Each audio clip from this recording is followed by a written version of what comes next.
Morris কেন জ্বলে, চলে যা তুই শান্তি পাবি বাবার কাছে গেলে।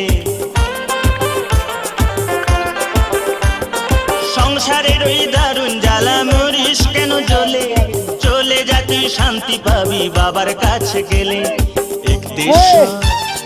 একতেশ্বরে চলে যাবি রে, সেখানে ঢালতে হবে শুশুনি আর জল।